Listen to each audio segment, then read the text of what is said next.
नमस्कार दोस्तों, तो स्वागत है आप सभी का सोनल एग्रोवर्स पर। तो किसान भाइयों, क्या आपके साथ भी कभी ऐसा हुआ है कि आपका पौधा ऊपर से तो बिल्कुल हरा भरा और स्वस्थ दिखाई दे रहा हो, आपने सबसे महंगी खाद डाली हो, समय पर सिंचाई की हो, पत्तों पर कोई भी कीड़ा भी ना हो, लेकिन अचानक एक दिन आपका खेत में आप जाएं और देखें कि आपका लहराता हुआ पौधा अचानक से मुरझाकर नीचे गिर गया है।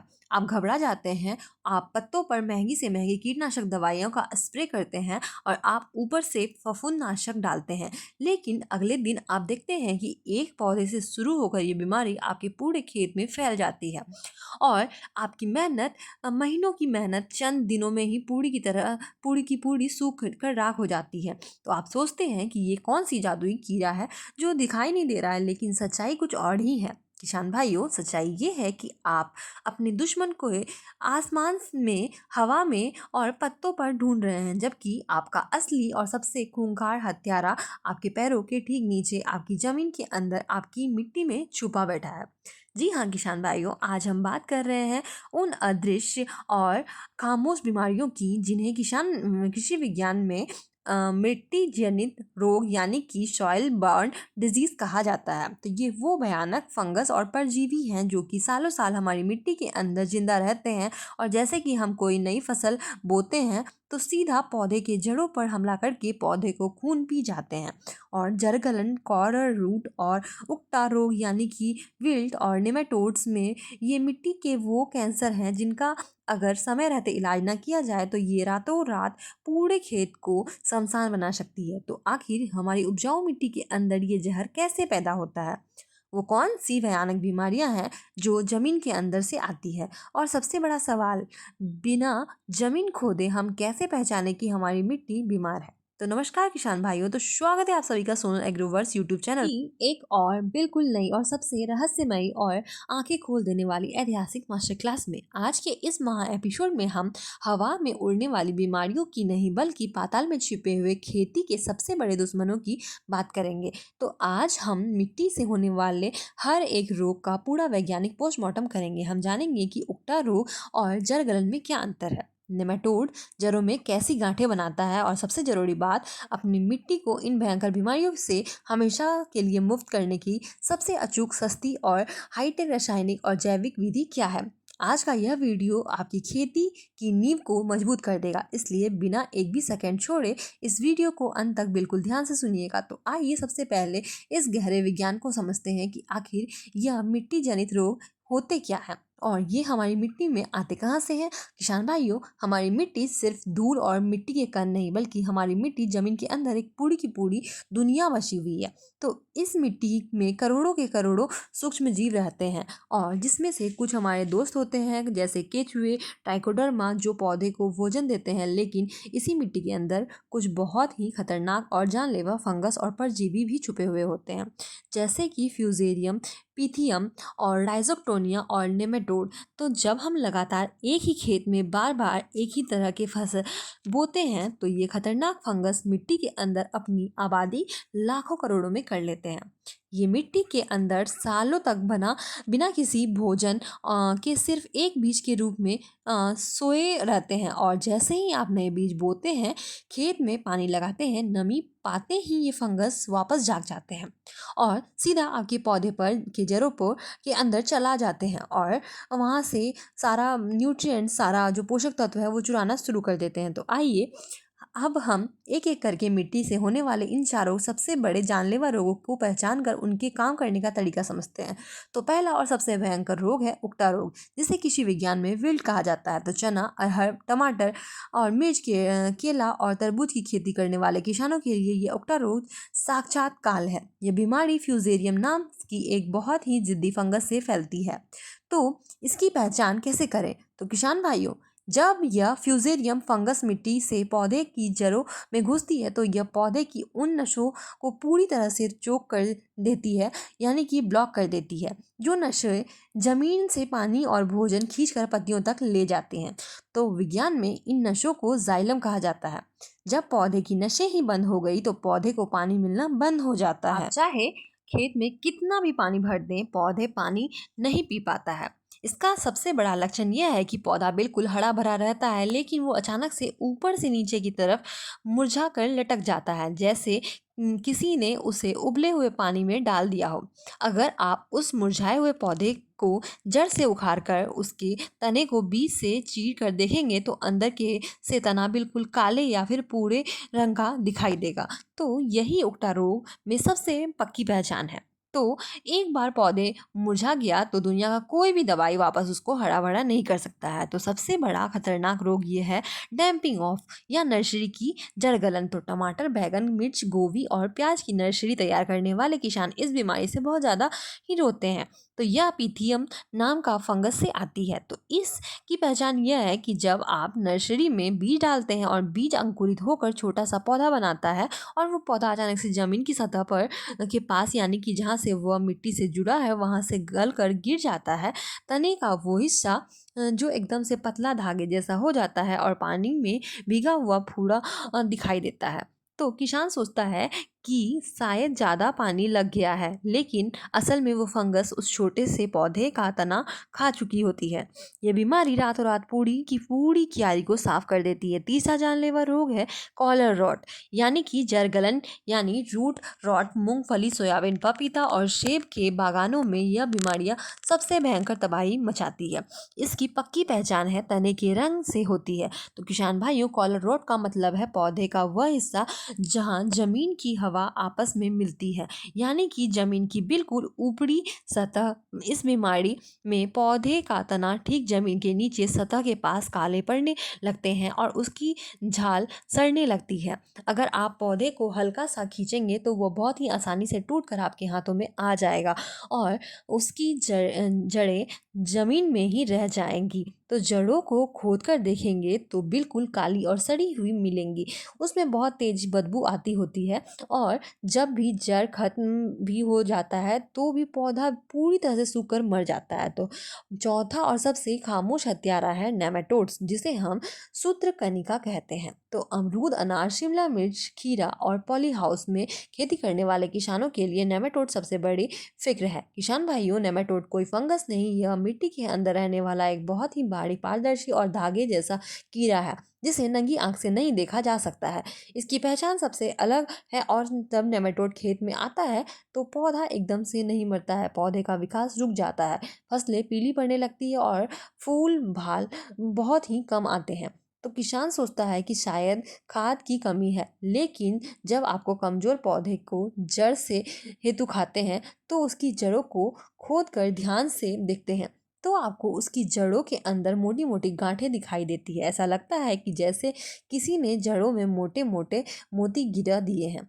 तो इसे रूट रॉट नेमाटोड कहा जाता है।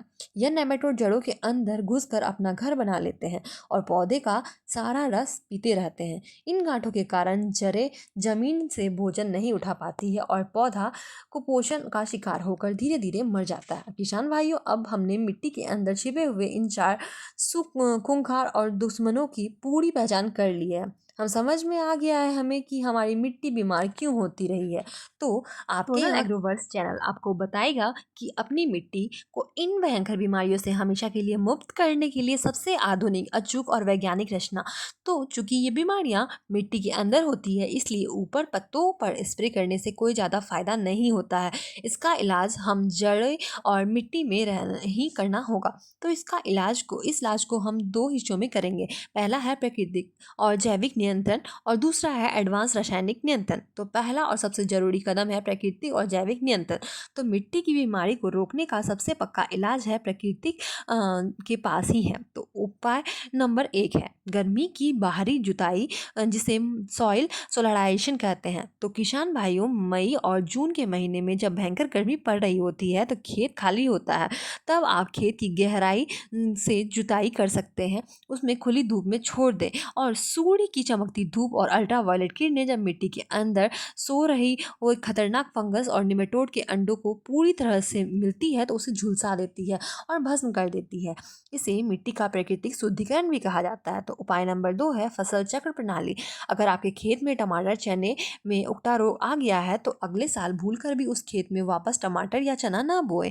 उस खेत में आप गेहूं मक्का या ज्वार बोएं। जब फंगस को उसका मनपसंद भोजन नहीं मिलेगा तो वो फंगस मिट्टी के अंदर भूख से मर जाएगा। उपाय नंबर तीसरा है सबसे बड़ा और ब्रह्मास्त्र ट्राइकोडर्मा विरिडे तो या ट्राइकोमोनास। तो किसान भाइयों, ट्राइकोडर्मा एक बहुत ही अच्छी मित्र ये फंगस है। हमारी मिट्टी का सिपाही है। बुआई से पहले एक एक करके खेत के लिए 2 किलोग्राम ट्राइकोडर्मा विरिडी पाउडर को में उसे 1 क्विंटल सड़ी हुई अच्छी सी गोबर की खाद में मिला लें। इस खाद को हल्का पानी में छिड़क कर 7 दिन तक के लिए छाया में ढक कर रखते हैं। 7 दिन में वो ट्राइकोडर्मा पूरे गोबर में फैल जाता है।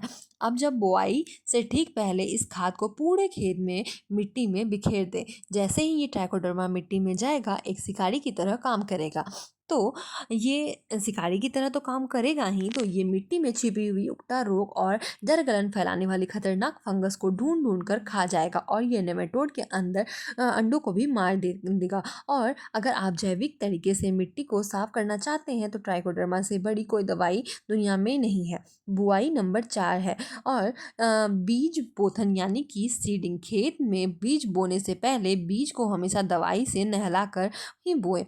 1 किलोग्राम बीज के लिए 10 किलोग्राम ट्राइकोडर्मा या फिर 2 किलोग्राम कार्बेंडाजिम या 50% WUP का इस्तेमाल करें। तो इससे बीज के चारों तरफ एक सुरक्षा कवच बन जाता है और मिट्टी की फंगस बीज को गला नहीं पाती है। अब आते हैं दूसरे सबसे अहम कदम पर यानी कि एडवांस रासायनिक यात्रा पर। तो यह अगर खड़ी फसल में जड़ गलन या कॉलर रॉट आ गया तो पौधे मरने लगते हैं। वो तो वहाँ ट्राइकोडर्मा काम नहीं करेगा क्योंकि उसे फैलाने में समय लगता है। तो ऐसी स्थिति में आपको तुरंत ही रासायनिक दवाइयों की ड्रेंचिंग करनी होगी। ड्रेंचिंग का मतलब होता है दवाई को पानी में घोलकर सीधे पौधे की जड़ों के पास मिट्टी में डालना ताकि दवाई सीधा जड़ तक पहुंचे। और चलिए मैं आपको 4 सबसे दमदार रसायनों के बारे में बताती हूँ तो जो मिट्टी की फंगस का तुलना तुरंत ही खात्मा कर देता है। पहला सबसे शानदार रसायन है कॉपर ऑक्सीक्लोराइड 50% WB। तो बाजार में ये ब्लाइट टॉक्स यानी कि ब्लू कॉपर के नाम से बहुत ही मशहूर है। ये नीले रंग का पाउडर होता है। अगर आपके पपीते या अमरूद का या टमाटर का फसल है जड़ गलन की समस्या अचानक से आ गई है तो ये दवाइयाँ सबसे तेजी से काम करती है। 1 लीटर पानी में 3 ग्राम कॉपर ऑक्सीक्लोराइड घोले और हर पौधे के जड़ के पास 1 गिलास पानी डाल दें। यह फंगस को वहीं रोक देगा। तो दूसरा बहुत दमदार रसायन है थायोफिनिड मिथाइल 70% WC। बाजार में इसे रोको के नाम से जाना जाता है। गन्ने के लाल सड़न रोग और सब्जियों में कॉलर रॉट के लिए यह बहुत ही बेहतरीन सिस्टमैटिक फफूंदनाशक है। यह पौधों के जड़ों के अंदर घुसकर फंगस को मारता है। इसका इस्तेमाल 1 लीटर पानी में 2 ग्राम के हिसाब से ड्रेंचिंग के लिए किया जाता है। तीसरी असरदार दवाई है मैटलिक्स किल 8% और मैनकोजेब 64%। तो ये रेडोमिल गोल्ड के नाम से आती है बाजार में। नर्सरी में डैम्पिंग ऑफ यानी कि छोटे पौधे को गलने से बचाने के लिए यह सबसे अच्छी दवाई है। जब नर्सरी में पौधे गिरने लगते हैं तो तुरंत इसका हल्का सा स्प्रे मिट्टी पर कर दें तो बीमारी रातों रात रुक जाएगी। और चौथी नई जनरेशन की दवाई है तो फ्लोबाराम। तो 34% और 48% और बाजार में यह बेयर कंपनी के वेलम प्राइम के नाम से भी मिलती है। तो किसान भाइयों, अगर आपके खेत में भी नेमाटोड यानी कि जड़ों के में गांठ बनने की बीमारी आ गई है तो वेलम प्राइम आज के समय की सबसे आधुनिक और अचूक दवाई है। यह एक तरल नेमेटोसाइड है और जिससे आप ड्रिप इरिगेशन के जरिए या ड्रेंचिंग के जरिए जड़ों तक पहुंचा सकते हैं। यह नेमेटोड के नर्वस सिस्टम को लकवा मार देती है और जड़ों को एकदम सुरक्षित कर देती है। अब सोनल एग्रोवर्स चैनल के सभी जागरूक किसान भाइयों के लिए मिट्टी की बीमारियों से बचने के लिए कुछ ही बहुत ही जरूरी सीक्रेट प्रो स्टेप्स है। तो इन बातों को ध्यान रखें। बिना आपकी कोई भी महंगी दवाई पूरा असर नहीं करेगी। तो प्रो टिप नंबर 1 है रसायनों का सही समय। जब ट्राइकोडर्मा जैसी जैविक फंगस मिट्टी में डालते हैं तो उसे 15 दिन पहले और 15 दिन बाद एक खेत में कोई भी रासायनिक फफूंदनाशक या कीटनाशक बिल्कुल न डालें। अगर आप रासायनिक दवाई डालेंगे तो वो आपके मित्र ट्राइकोडर्मा ड्रेंचिंग को भी करने मार। का तरीका। जब भी आप जड़ों में ड्रेंचिंग करें तो ध्यान रखें कि खेत की मिट्टी में हल्की नमी होनी चाहिए। एकदम सूखी मिट्टी में दवाई डालने से जड़ों तक नहीं पहुंचती है। हल्की नमी में दवाई बहुत तेजी से फैलती है। प्रो टिप नंबर 3 है पानी का भराव रोकें। मिट्टी की फंगस सबसे ज़्यादा तब फैलती है जब खेत में पानी भरा रहता है, इसलिए खेत का समतलीकरण सही रखें, जैसे जल निकासी का पूरा प्रबंध करें। और पानी खरा होने पर जड़ों का दम घुटता है और फंगस को हमला करने का पूरा मौका मिल जाता है। किसान भाइयों, खेती में सबसे कीमती चीज आपकी फसल या बीज नहीं है, बल्कि वो उपजाऊ मिट्टी है जो उस बीज को जीवन दे रही है। अगर आप ऊपर से कितनी भी दवाइयां डालें, लेकिन अगर आपकी मिट्टी के अंदर से बीमार है, तो आप कभी भी एक सफल किसान नहीं बन सकते हैं। अगर आप इस वीडियो में बताई गई बातों को ध्यान में रखेंगे और गर्मियों में खेत की जुताई करेंगे और ट्राइकोडर्मा का इस्तेमाल करेंगे, सही समय पर ड्रेंचिंग करेंगे, तो दुनिया की कोई भी फंगस आपकी मिट्टी को खराब नहीं कर पाएगी। तो आपकी फसल एकदम स्वस्थ रहेगी और आपकी पैदावार भी हर साल बढ़ती ही जाएगी। हमें पूरी उम्मीद है कि सोनल एग्रोवर्स चैनल की तरफ से मिट्टी में जनित रोगों के ऊपर दी गई ये सबसे बड़ी और विस्तृत जानकारी और आंखें खोल देने वाली मास्टर क्लास आपके बहुत ही काम आएगी।